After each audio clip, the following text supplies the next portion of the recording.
It was August 1st, 2007. I left work a little bit late that day. I was getting on the 35W bridge, and it was a day just like any other. And I heard a big boom, and the bridge starts to move. And I thought, we're having an earthquake in Minnesota? Really?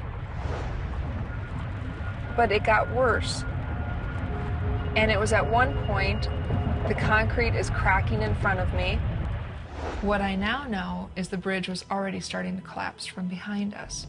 And then all of a sudden, I just dropped. At that point, when I dropped, I thought, okay, I'm falling. I'm going to hit the water. What am I going to do when I hit the water? And then I thought, I won't make it. It's too far. This is it. And with all that terror and all that fear and all the chaos and the noise going on around me, I just yelled out, God, get me out of here, help. It was if God and I just synced up, and all the fear was gone, and there was just an instant peace that came over. And he said, Michelle, your foot is still on the accelerator. Go. And I realized it was. I was still running the gas a little bit, which was probably keeping me at that angle. And I floored it, climbing up the hill, and I'm thinking, I can do this, I can do this. I get off the bridge. I pull off to the side of the road, and I'm looking in my rearview mirror, just screaming, come on, somebody, come on, there has to be somebody else. And I realized at that moment there's nobody else coming. I was the last one. And it was a very lonely feeling. From the time that bridge collapsed and I fell until that moment, it was just me and God. There's nobody else. 13 people died when the I-35W bridge collapsed in downtown Minneapolis, Minnesota during evening rush hour. 145 people were hurt when pieces of the structure fell into the Mississippi River below. Rescue crews used boats like this one to search for victims. In the days following the tragedy, a city in shock gathered to remember the victims at Gold Medal Park, a nearby memorial site. There, Michelle left a handwritten letter for families left behind. I just wanted those who maybe didn't know Jesus to see his word and to see the peace that might bring others. Because I knew where I was leaning for my strength. Where were other people leaning? Where were they going for their hope, for their comfort? 5 months later, the National Transportation Safety Board completed its investigation, citing a design flaw as the reason for the bridge collapse. The 40-year-old structure simply could not support the load it was made to carry. How did you process that?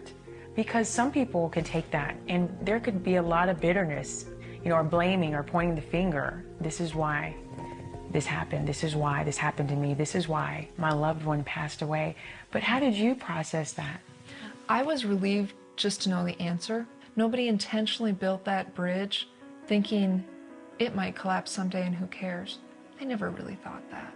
Granted, we've done it, we can do a better job, and we've learned some lessons from this accident, but that's truly what it is in my mind, is an accident. Nobody did this intentionally. In September of 2008, the Minnesota Department of Transportation completed work on the new I-35W St. Anthony Falls Bridge. Less than a mile away, massive pieces of the old structure are stored behind a fence. For Michelle, seeing the debris and mangled metal brought back memories. I had not seen those pieces until earlier this week. So seeing those pieces was very emotional. Many of those pieces I drove over, and this man-made structure collapsed. It's not supposed to do that. Michelle, did you ever ask yourself, why? Why did I survive? I think that it's natural to do that in the beginning, but you can't stay there. In asking why, I think that you can get caught up in guilt. And if you stay in that place, you're not doing everything God wants you to do. And you have to come to a realization it just wasn't your time, and to let it go, to just let it go, and just give it to the Lord and walk away from it. Michelle says her faith in God, coupled with counseling and group therapy, has made her stronger.